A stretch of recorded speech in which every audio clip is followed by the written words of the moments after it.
Genesis 14.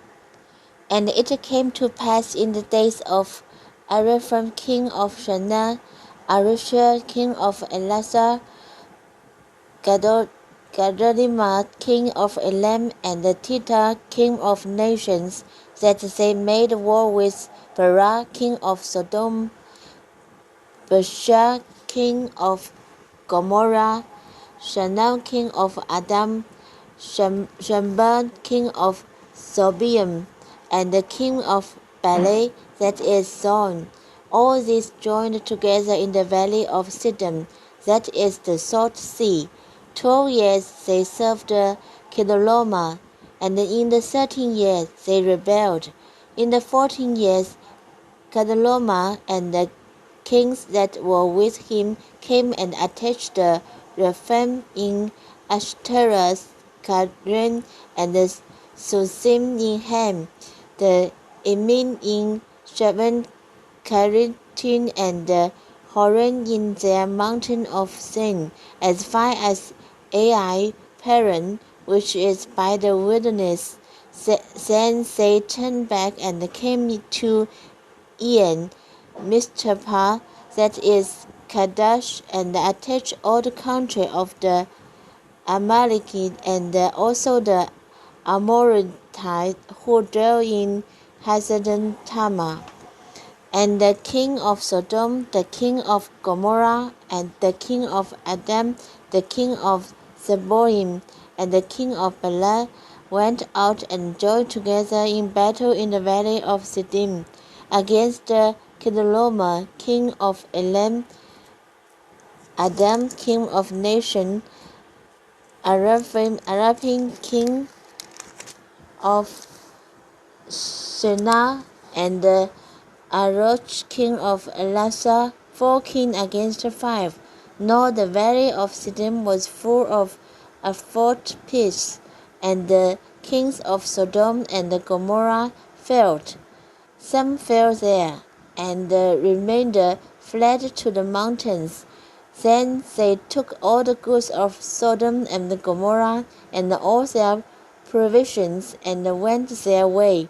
They also took Lot, Abraham's brother's son, who dwelt in Sodom, and his goods, and departed. Then one who had escaped came and told Abraham the Hebrew, for the dwell by the terebinth tree of memory, the Amorite brother of Ashkel, and the brother of Anak, and they were allied with Abram. Now when Abram heard that his brother was taken captive, he armed his 318 trained servants who were born in his own house, and went in pursuit as far as Dan. He divided his force against them by night, and he and his servants attached them and pursued them as far as Hoban, which is north of Damascus. So he brought back all the goods, and also brought back his brother Lot and his goods, as well as the woman and the people. And the king of Sodom went out to meet him at the valley of Shaveh, that is the king's valley, after his return from the defeat of Kedorlaomer and the kings who were with him. Then Melchizedek, king of Salem, brought out bread and wine. He was the prince of God Most High. And he blessed him and said, Blessed be Abram of God Most High, possessor of heaven and the earth, and blessed God Most High, who has delivered your enemies into your hand. And he gave him a tenth of all.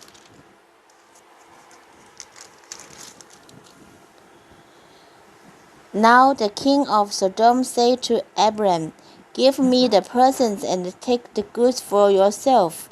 But Abram said to the king of Sodom, I have raised my hand to the Lord, God Almighty High, God Most High, the possessor of heaven and the earth, that I will take nothing from a thread to a saddle strap, and that I will not take anything that is yours, lest you should say, I have made Abram rich, except only what the young man had eaten, and the portion of the man who went with me, Anna, Eshekah, and the Marine. Let them take their portion. Chapter 15. After these things, the word of Lord came to Abram in a vision, saying, Do not be afraid, Abram. I am your shield. I am your shield, your exceedingly great reward. But Abram said, Lord God, what will you give me, seeing I go childless, and the heir of my house is Eliezer of Damascus? Then Abram said, Look, you had given me no offspring. Indeed, one born in my house is my heir. And behold, the word of Lord came to him, saying, This one shall not be your heir, but one who will come from your own body shall be your heir. Then he brought him outside and said, Look now towards heaven and count the stars if you are able to number them. And he said to him, So shall your descendant be. And he believed in the Lord, and he accounted it to him for righteousness.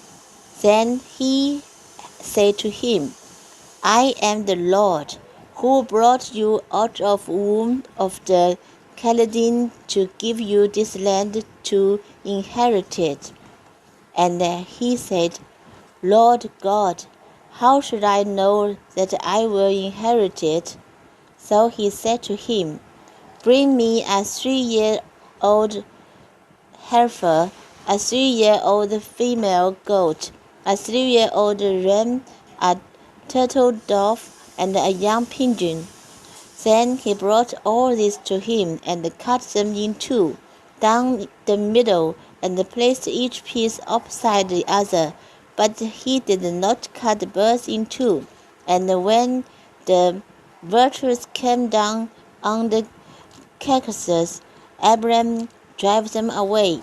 Now when the sun was going down, a deep sleep fell upon Abram, and behold, hollow and a great darkness fell upon him.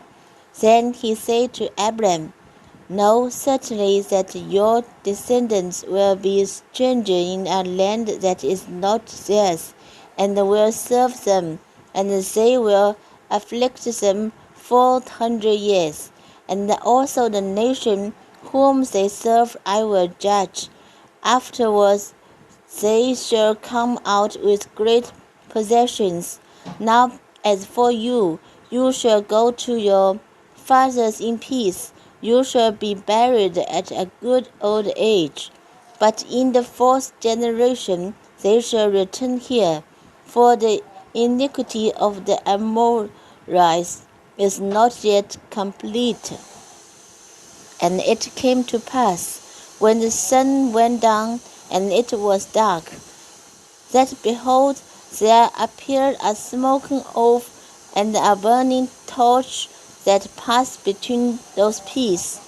On the same day the Lord made a covenant with Abram, saying, To your descendants I have given this land, from the river of Egypt to the great river, the river Euphrates, the Canaanites, the Kenizzites, the Canaanites, the Hittites, the Perizzites, the Rephaim, the Amorites, the Canaanites, the Girgashians, and the Jebusites.